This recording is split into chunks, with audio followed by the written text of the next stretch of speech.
Hello, dear future doctors and dear parents. Welcome back to Saratha. Re NEET 2026 counselling को लेके एक बहुत बड़ी अपडेट निकल के आ रही है पंजाब स्टेट से। पंजाब स्टेट ने एमबीबीएस बीडीएस काउंसलिंग की नोटिफिकेशन आउट कर दी है ऑफिशियल वेबसाइट पे, Baba Farid university of health science पे। इसमें नोटिफिकेशन में कहीं भी डेट मेंशन नहीं है कब से आपकी काउंसलिंग स्टार्ट होगी, बट कौन से बच्चे एलिजिबल हैं, इसके साथ ही फी स्ट्रक्चर क्या रहने वाली है गवर्नमेंट एंड प्राइवेट कॉलेज की, इसके साथ बॉन्ड पॉलिसी क्या रहेगी, डोमिसाइल के लिए क्या क्या क्राइटेरिया रखा है, ये सारी चीजें इस पीडीएफ में डाली गई है। मैं एक एक करके आपके सामने सारी चीजें एक्सप्लेन भी करूंगा। ये वेबसाइट है जहां आप देख सकते हो ये नोटिफिकेशन आई है, इस टाइप से एक पीडीएफ है। मैं एक एक करके आपको एक्सप्लेन कर दूंगा। अब देख सकते हो फी स्ट्रक्चर है इधर, आप इसको डाउनलोड भी कर सकते हो ऑफिशियल वेबसाइट पे। अब मैं आपको बताता हूं नोटिफिकेशन में क्या क्या मेंशन किया गया है। सबसे पहले बोला गया है कि एडमिशन होगी आपकी नीट बेस पे, नीट बेस यानी नीट के मार्क्स एंड रैंक के बेसिस पे। दूसरा जो काउंसलिंग आपका होगा Baba Farid university of health science Faridkot वाले के वेबसाइट पे, पिछले साल भी होता था, कोई नई बात नहीं है। हाउ टू अप्लाई, जैसे आपका रीनीट का रिजल्ट आ जाएगा, रिजल्ट आने के बाद इसी वेबसाइट पे एक लिंक आ जाएगी जहां जाके आपको अप्लाई करना पड़ेगा।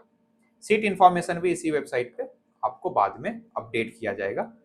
ठीक है, आपको पता है गवर्नमेंट मेडिकल कॉलेज में दो टाइप की सीटें होती है।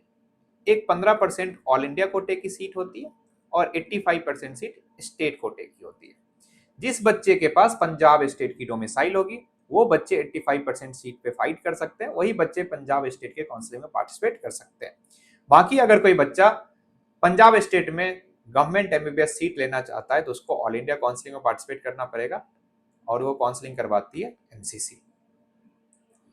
इसके बाद बात करता हूं पंजाब में क्या होता है, प्राइवेट कॉलेज में 50% सीट गवर्नमेंट कोटे के लिए रिजर्व रहती है और 50% सीट आपकी मैनेजमेंट और एनआरआई के लिए जाती है, जिसमें से 35% सीट आपकी मैनेजमेंट में जाती है और 15% सीट एनआरआई में जाती है। अगर आप पंजाब से हैं तो फिर आपको ये काउंसलिंग करवानी पड़ेगी।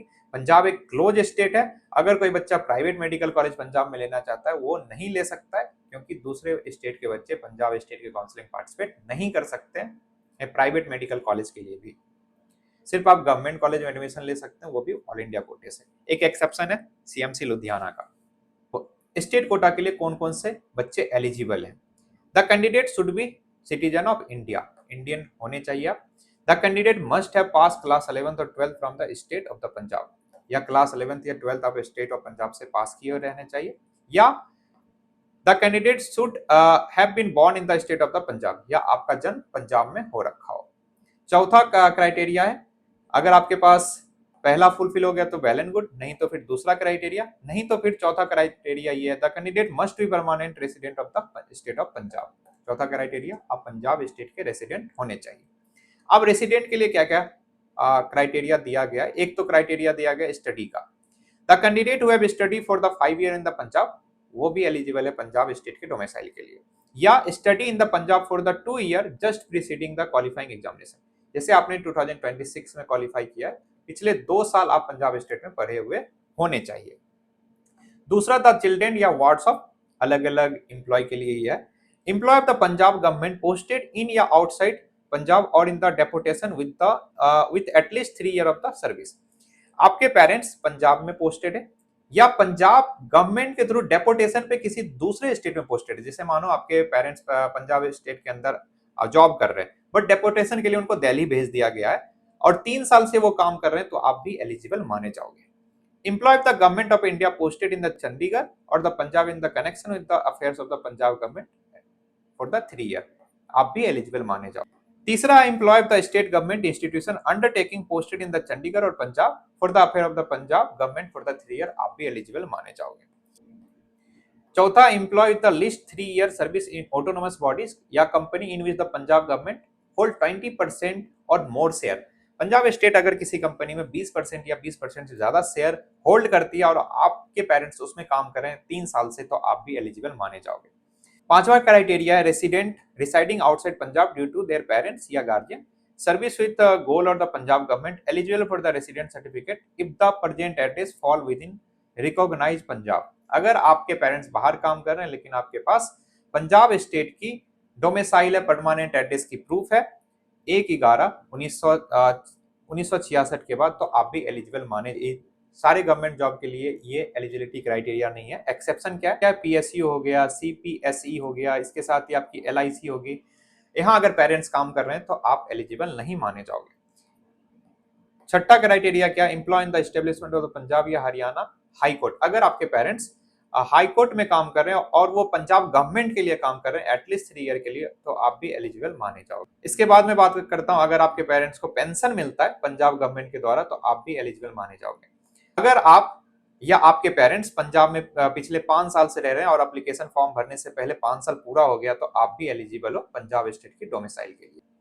स्पेशल क्राइटेरिया की बात कर लेता हूं, what's of defence personnel posted in the Punjab, candidate seeking admission through the NRI quota, वो भी ले सकता। Candidate of a minority community competing for the minority quota in the minority institution, वो भी ले सकता है, जैसे सीएमसी आपका लुधियाना का हो गया। एक अगला क्राइटेरिया, चिल्ड्रेन या wards dependent whose parents are not alive, जिनके पेरेंट्स नहीं है, of the regular central government employ boards corporation posted inside the Punjab for at least 2 years of the 3 year preceding the year of the passing class 10th or 12th, but posted outside Punjab for the some time. Those posted in the Punjab all 3 year are not exempted.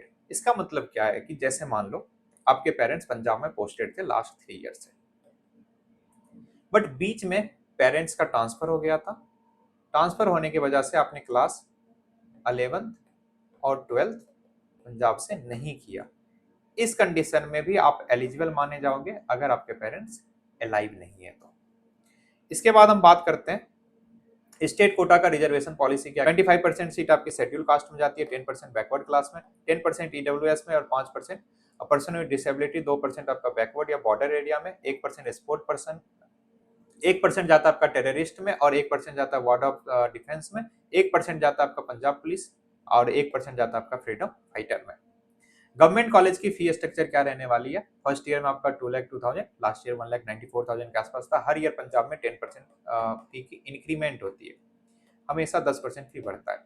Second year में 2,22,000, third year में 2,44,000, fourth year में 2,88,000 और fifth year में आपका रहने वाला है 1,47,000। इसी तरीके से बीडीएस की बात करता हूँ, फर्स्ट ईयर में आपका 80,000, सेकेंड ईयर में 90,000, थर्ड ईयर में 1 लाख और फोर्थ ईयर में आपका 1,10,000। और जो आपकी हॉस्टल फी रहने वाली है 19,800। इसके बाद हम बात कर लेते हैं प्राइवेट इंस्टीट्यूट की, जो एनुअल फी रहने वाली है। इसमें 2 कोटा होता है, एक आपका होता है गवर्नमेंट कोटा, जो मैं पहले ही बताया था 50% सीट गवर्नमेंट कोटा के थ्रू फिल की जाती है और 35% सीट मैनेजमेंट कोटा के थ्रू फिल की जाती है। फर्स्ट ईयर में 4,69,000, लास्ट ईयर से भी बढ़ के आया 10%। सेकेंड ईयर में 5,16,000, थर्ड ईयर में आपका 5,68,000, फोर्थ ईयर में 6,25,000 और फिफ्थ ईयर में 3,44,000। फर्स्ट ईयर मैनेजमेंट कोटा की बात करता हूँ 12 लाख, सेकेंड ईयर की बात करता हूँ 13,26,000, थर्ड ईयर की बात करता हूँ 14,59,000, फोर्थ ईयर की बात करता हूँ 16 लाख, वहीं फिफ्थ ईयर की बात करता हूँ 8,80,000। वही बीडीएस की बात करता हूँ तो गवर्नमेंट कोटा में फर्स्ट ईयर 1,65,000 और मैनेजमेंट कोटा में 2,20,000, सेकेंड ईयर 1,81,500, मैनेजमेंट कोटा में 2,42,000, थर्ड ईयर की बात करता हूँ 1,99,650 और वहीं मैनेजमेंट कोटा की बात करता हूँ 2,66,200, फोर्थ ईयर की बात करता हूँ 2,19,615 और वहीं मैनेजमेंट कोटा की बात करता हूँ 2,92,000 के आसपास रहता है। इसमें एक आपका एक्सेप्शन है, आदेश मेडिकल कॉलेज में मैनेजमेंट कोटा और गवर्नमेंट कोटा दोनों का फी सेम ही रहता है। स्पेशल फी पॉइंट की बात करता हूं, सबसे पहला पॉइंट है tuition fee of the 6 month is paid to the registered BFUHS Faridkot. आपको यूनिवर्सिटी को डायरेक्ट पैसा देना पड़ता है, जो आपकी फी लगती है आपको 6 मंथ में पैसा पे करना पड़ता है। कोई भी कॉलेज आपको फोर्स नहीं कर सकता है कि साल भर का एक बार पैसा आप पे करो। ऑनलाइन काउंसलिंग जो होगी, काउंसलिंग के बाद आपको डॉक्यूमेंट वेरीफाई करवाना, फिर वहां जाके आपको फी सबमिट करनी पड़ेगी बैंक ड्राफ्ट के फॉर्म में, सिर्फ बैंक डीडी के फॉर्म में देना पड़ता है। तो जो भी बच्चे डॉक्यूमेंट वेरिफिकेशन के टाइम पे जाएंगे वो डीडी बनवा के जाएंगे। Refund on the college change, मानो कि आपको राउंड 1 में कॉलेज अलॉट हो गई, राउंड 2 में आपको अपग्रेड मिली, तो इस कंडीशन में जो आपका फी है वो कैसे रिफंड किया जाएगा वो मेंशन है। If a candidate is shifted to another college in subsequent counselling the fee is refunded या adjusted from the admission process, refund या एडजस्ट विद इन 30 डेज। 30 दिन के अंदर आपका फी रिफंड कर दिया जाएगा या एडजस्ट कर दिया जाएगा अगले कॉलेज में, क्योंकि ये फी यूनिवर्सिटी के पास जाती है। हॉस्टल फी एंड सिक्योरिटी की बात करता हूँ। जो आपका गवर्नमेंट हॉस्टल रहता है 19,800 पर ईयर, 5% का इंक्रीमेंट होगा। प्राइवेट नॉन एसी रूम का रहेगा 16,500 per year, up to 5% hike. Special AC room का रहेगा 26,400 per year, up to 10% hike. Security advance आपका 27,500 रिफंडेबल रहता है, mess as per actual, manage by the student. Special institution की बात करता हूँ। जो आपका SGR है, ये अपना फी चार्ज करता है ओपन और माइनॉरिटी कोटा का। इसका भी जो फी रहता है अराउंड आपका 12 लाख के आसपास रहता है। CMC लुधियाना की बात करता हूँ 6,60,000 रहता है फॉर MBBS, एंड BDS की बात करता हूँ 2,20,000 पर एनम। इसके बाद NRI कोटा की बात कर लेता हूँ। NRI कोटा से आप अगर सीट लेना चाहते हो तो $1,10,000 आपको पे करना पड़ेगा MBBS for the full course, और वहीं 44,000 आपको BDS के लिए पे करना पड़ेगा। वही बात करता हूँ सर्विस बॉन्ड की। सर्विस बॉन्ड यानी आप जब MBBS कंप्लीट करते हैं तो आपको सर्विस देना पड़ता है गवर्नमेंट हॉस्पिटल्स या रूरल हॉस्पिटल्स में जाके। अगर आप सर्विस नहीं देते तो आपको पेनल्टी अमाउंट पे करनी पड़ती है। जो पंजाब में पेनल्टी अमाउंट लगती है वो 20 लाख लगती है। स्टेट कोटा के लिए 2 साल मैंडेटरी सर्विस है। ऑल इंडिया कोटा से अगर आप सीट लेते हो तो 1 साल मैंडेटरी सर्विस है। वही मैं बात करता हूँ, अगर पंजाब में आप सीट लेके छोड़ते हो 2 साल के अंदर तो आपको कंप्लीट कोर्स का फी देना पड़ेगा। अगर ये बॉन्ड आप सर्व नहीं करते हो, ऑल इंडिया के बच्चे हो या स्टेट के बच्चे हो, तो आपको 20 लाख रुपीज पेनल्टी पे करनी पड़ेगी। कॉलेज की डिटेल इन्फॉर्मेशन के लिए आप सारथा ऐप को डाउनलोड कर सकते हैं। सारथा ऐप में आपको MBBS काउंसलिंग की डिटेल इन्फॉर्मेशन, BDS काउंसलिंग की, आयुष काउंसलिंग की, वेटनरी काउंसलिंग की, अब्रॉड MBBS की डिटेल इन्फॉर्मेशन मिलने वाली है। क्या क्या मिलेगा? नोटिफिकेशन अपडेट मिलेगा, प्रेफरेंस लिस्ट बना सकते हो, लाइव सेशन मिलने वाला है, cut off fee bond stipend की डाटा मिलेगी, काउंसलिंग की वीडियोज मिलेगी, कॉलेज प्रेडिक्टर टूल मिलेगा, choice filling and form filling में सपोर्ट मिलने वाला है, कॉलेज रिव्यू, इसके साथ ही कॉलेज कंपेयर कर सकते हो, जैसे दो प्रोडक्ट को कंपेयर करते हो उसी तरीके से मल्टीपल कॉलेज को डिफरेंट डिफरेंट पैरामीटर पे कंपेयर कर सकते हो। स्कॉलरशिप की गाइडेंस मिलेगी, कॉलेज की इनसाइट मिलने वाली है जो बच्चे वहाँ पढ़ाई कर रहे हैं उनके द्वारा। अगर आप चाहते हैं हमारे एक्सपर्ट से साथ कनेक्ट होना तो वो भी फैसिलिटी अवेलेबल है 1 एंड 1 काउंसलिंग में। ये सारी चीजें एक्सेप्ट 1 एंड 1 काउंसलिंग आपको 3499 में मिल जाएगी। ऐप में आपको नोटिफिकेशन मिल जाएगा, प्रिडिक्टर में आप कॉलेज प्रिडिक्ट कर सकते हो, लाइव सेशन में आप पर्सनली बातें कर सकते हो काउंसलर के साथ, रिसोर्स में आपको काउंसलिंग की PDF मिल जाएगी, काफी सारी फ्री में भी है, आप जाके एक्सप्लोर कर सकते हो। इंस्टीट्यूट वाले पेज में 2000 कॉलेज की डिटेल इन्फॉर्मेशन अवेलेबल है, like the nearest airport, nearest railway station, कितने साल की सर्विस है, बॉन्ड पॉलिसी क्या है, कौन से यूनिवर्सिटी के साथ एफिलिएटेड है, नियरेस्ट घूमने का क्या जगह है, इसके साथ ही फूड डिलीवरी अवेलेबल है या नहीं है, ऑनलाइन कैब फैसिलिटी अवेलेबल है या नहीं है, इसके साथ कॉलेज क्यों लेना चाहिए क्यों नहीं लेना चाहिए, ये भी डाटा उधर मेंशन किया गया। और सबसे इंपॉर्टेंट, कॉलेज में कितने बेड्स हैं और OPD कितनी आती है, ये भी डाटा कॉलेज पेज में मेंशन की गई है। वीडियोज में आपको काउंसलिंग की वीडियोज मिल जाएगी, कटअप वाले सेक्शन में आपको लास्ट 3 ईयर का college wise, course wise, category wise cutoff मिल जाएगी। अगर आपको हमारे साथ कनेक्ट होना है तो इस नंबर पे कॉल कर सकते हो, हमारी टीम प्रॉपर आपको हेल्प कर देगी। लास्ट तक वीडियो में बने रहने के लिए थैंक यू सो मच। मिलते हैं फिर किसी नई वीडियो में। अपना ध्यान रखिए, मस्त रहिए, काउंसलिंग अच्छे से करवाइए। आपका काम था मार्क्स लाना, रैंक लाना, अब उस मार्क्स को अच्छे से यूटिलाइज करके अपने ड्रीम कॉलेज में जाना है। Till then bye bye, take care, मिलते हैं।